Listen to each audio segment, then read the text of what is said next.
안녕하세요. 하이엔드 전문 잡지를 표방하지만 현실은 병행수입 이야기가 판을 치는 워치 매거진입니다. 오늘은 위양 이렇게 된 거 일본 대만 병행샷까지 조금 더 가보겠습니다. 그리고 가장 중요한 주제가 하나 더 있습니다. 바로 왜 나는 일본 대만 병행샵을 이용하지 않는가입니다. 앞에 업체 소개만 보시고 나가시지 마시고 끝까지 저의 얘기를 좀 들어주셨으면 합니다. 먼저 일본입니다. 일본에는 병행시계 샵들이 굉장히 많습니다. 한국과의 차이라고 하면 일본의 모든 병행샵들은 정식으로 등록된 업체들이며 대부분이 신용카드를 받습니다. 그리고 정식으로 일본 세관에 통과된 제품과 중고 제품들을 판매합니다. 자, 그럼 일본 병행샵의 장점을 짚어보겠습니다. 먼저 신뢰도입니다. 주변에서 일본 병행샵 짝퉁 이야기를 들어본 적이 없으실 겁니다. 심지어 중고품도 짝퉁이 없습니다. 두 번째, 대부분이 외국인으로서 여권을 제시하면 8% 정도의 면세를 해주고 있습니다. 이 8%가 뭐냐면 한국의 부가가치세입니다. 한국은 10%죠. 그리고 원래 정가도 한국보다 싼데 거기다가 8%를 더 빼주니까 당연히 많이 싸겠죠. 마지막으로 돈이 아주 많으신 분들에게 중요한 점으로서 아주 많은 하이엔드 유명 브랜드 시계나 인기 모델 시계를 보유하고 있습니다. 미친듯이 많은 일본 병행업체 중에서 가장 대표적인 두 곳을 소개하겠습니다. 너무 유명해서 말하기도 쑥스럽네요. 바로 카메키치와 잭 로드입니다. 먼저 카메키치입니다. 그냥 사실 겉보기엔 작은 시계샵입니다. 하지만 우습게 보시면 안됩니다. 덩치에 맞지 않게 상당한 하이엔드급 시계를 보유하고 있고요. 한국 병행업자들이 시계를 사러 자주 가는 곳으로 유명합니다. 가끔씩 중국인들이 단체로 들이닥치는 경우가 있을 수도 있습니다. 그럴 때는 근처에서 그냥 아이스크림 먹으면서 구경할 게 많으니까 놀다가 오시면 됩니다. 걱정 안 하셔도 되고요. 그리고 아주 잘 정리된 카메키치 홈페이지가 있습니다. 한국말은 지원 안 하지만 다음과 같이 뭔가 보기 쉽게 되어 있죠. 예를 들어서 롤렉스, 데이토나 클릭해서 들어가시면 이렇게 리스트가 뜨죠. 신품이라 써 있고요. 제가 아는 건 여기까지네요. 여기서 재고 확인은 정확히 안 되지만 리스트에 원하는 모델이 몇 개 올라와 있으면 그때부터 며칠 내로 비행기표 끊고 가시면 웬만하면 다 있습니다. 잭 로드는 확실히 일주일 정도는 예약금 없이 홀딩을 해주는데 카메키치는 잘 모르겠습니다. 아시는 분 댓글 부탁드립니다. 두 번째, 잭 로드입니다. 일본 인터넷 락텐샵에서도 항상 탑10 고급시계 매출을 기록하는 좀 규모가 큰 병행샵이죠. 카메키치와 같은 나카노 브로드웨이 3층에 위치하고 있고요. 카메키치와는 다르게 크게 3섹션으로 나눠져 있습니다. 여성 시계, 남성 시계 이렇게 해서 나눠져 있는데 가서 보시면 매장이 3등분 된 게 보입니다. 최고의 강점은 규모답게 정말 다양한 시계들을 보유하고 있다는 것입니다. 더욱이 한국 고객들에게 신경을 많이 쓴 흔적이 있습니다. 한국 종업원도 고용한다고 하고 했는지 안 했는지 모르겠지만 홈페이지 상단에 한국어를 누르면 이렇게 카카오톡 아이디로 상담도 되고요. 찾는 모델 있으면 일주일까지 홀딩 가능하고 10% 예약금 걸면 일주일 이상도 가능하답니다. 이렇게 사이트를 비롯해서 모든 게 카메키치에 비해서 한국인에게 친화적이고 친절하기 때문에 가격은 좀 비싸다고들 하는데 편의성에서 잭 로드를 저는 추천드립니다. 두 번째, 대만 DXM 와치샵입니다. 원래 대만인들도 2년 전까지만 해도 일본 병행샵으로 쇼핑을 다녔었는데 지금 절대 가지 않는다고 합니다. 바로 이곳 때문입니다. 이곳의 장점을 좀 이따 설명드리겠습니다. DXM은 타이베이의 시민란루 거리에 위치하고 있습니다. 타이베이의 시먼역에서 내려서 도보로 10분만 가시면 됩니다. 카메키치 같이 작은 샵입니다. 홈페이지는 없고 인스타그램과 페이스북 페이지가 있습니다. 우리 젊은 사장님이 라인으로 친절하게 상담해줍니다. 물론 영어죠.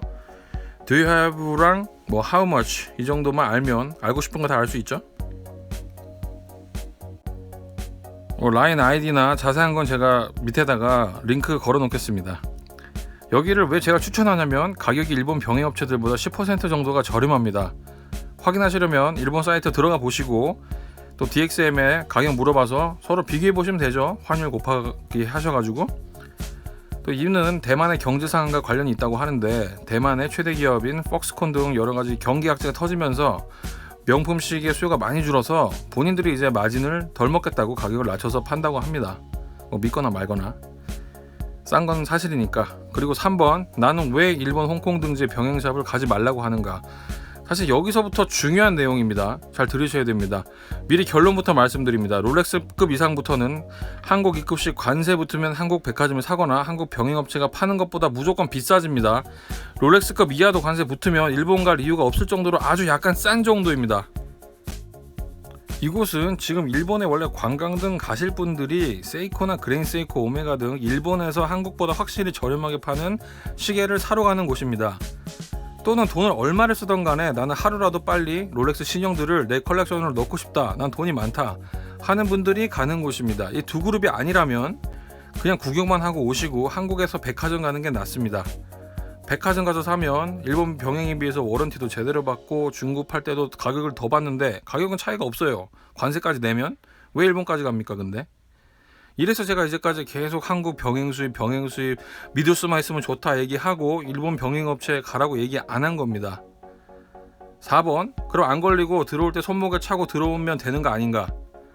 저는 지금 원칙을 말씀드리는 게 아니고 실제로 사람들이 검거되는 현장을 많이 목격한 자로서 손목에 차고 들어오다가 한번 걸려보시면 얼마나 그게 바보 같은 짓이었나 느끼실 거라고 장담합니다. 물론 모두가 적발되는 것은 분명히 아니죠. 근데 작년 여름부터 일본에서 들어온 사람들 세간에 걸릴 썰들 빈도수만 봐도 체감상 반은 걸리는 것 같습니다.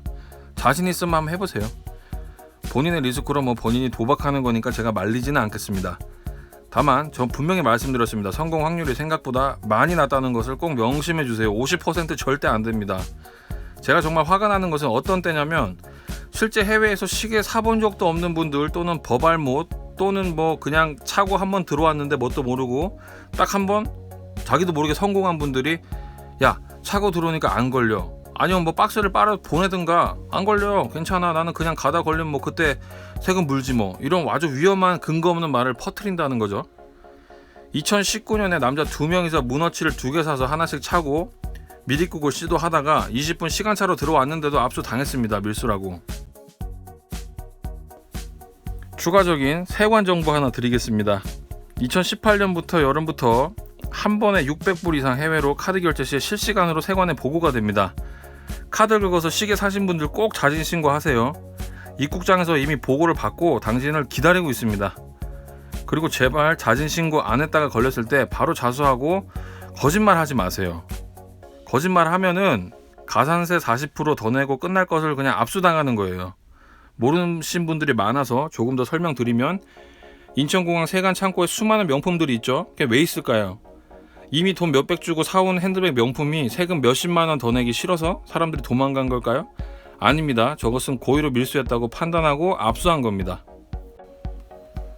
자, 이것이 바로 한국의 믿을만한 병행업체를 찾으면 좋다고 주장하는 이유입니다. 내가 사고 싶은 한국에서 구할 수 없는 롤렉스 세이토나 흰 다이얼을 딱 제가 일본 왕복하고 세금 자진 신고한 가격으로 저에게 배달을 딱 해줍니다. 좋죠? 사기만 안 친다면. 네 번째, 실제 사례로 관세를 계산해보자. 지금부터 실제 사례로 증명을 해드리겠습니다. 제가 진짜 카메키치에서 2월 8일에 팔고 있는 롤렉스 서브마리너 데이트를 한번 사서 한국에 들여와 보겠습니다. 자, 여기 사이트 보이시죠? 날짜창 있는 것 중에 가장 싼 게 현재 프리미엄 붙어서 판매가가 129,850엔이네요. 원가는 874,800엔이고요. 현재 네이버 환율 1엔당 10.23원이니까 곱하기 10.23하면 현재 판매가는 1268만원이고 원래 가격은 895만원입니다. 또 카메키치에서 여권 보여주면 보통 8%를 할인해줍니다.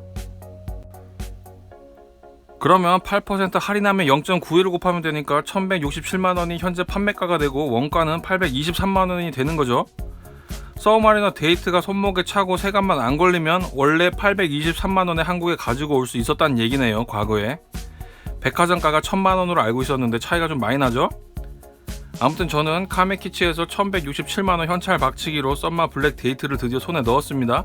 그리고 친구와 맛있게 스시를 먹고 사케도 한잔하고 비행기 타고 김포공항에 도착했습니다. 여기서 4가지 경우가 나옵니다. 세관 관련해서. 먼저 그냥 자진 신고서를 제출했을 때 이야기입니다.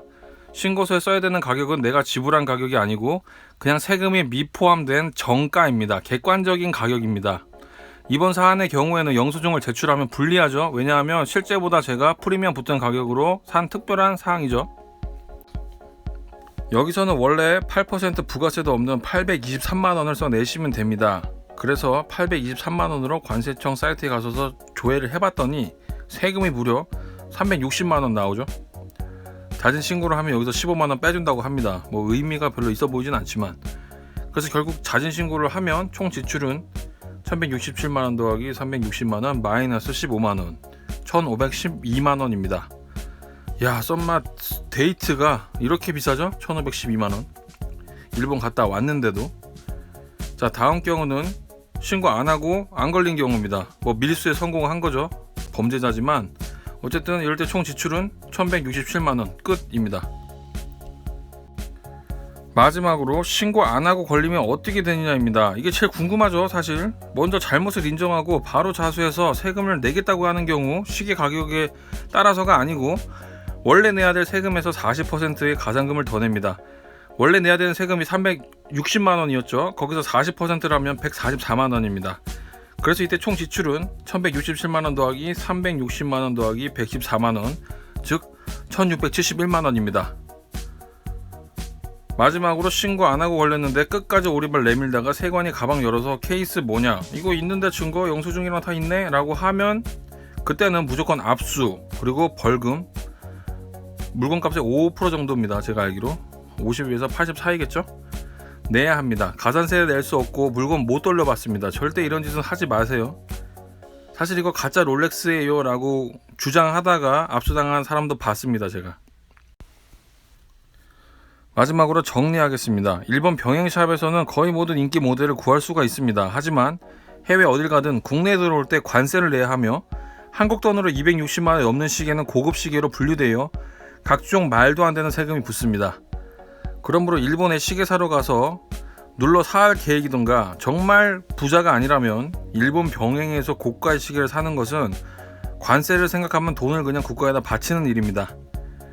그러나 한국과 리테일가가 차이가 많이 나는 그랜세이코, 오메가, 태그 호이어 등등에 관해서는 세금을 내도 아직까지 메리트가 있습니다. 관세청 사이트에 관세를 미리 계산할 수가 있으니까 미리 일본 여행 가시기 전에 병행업체 사이트에서 가격 알아보시고 관세 계산해서 한국 리테일가 비교해보시고 가세요. 이상으로 워치 매거진이었습니다. 시청해주셔서 감사합니다. 여러분의 구독과 좋아요가 창작에 큰 힘이 됩니다.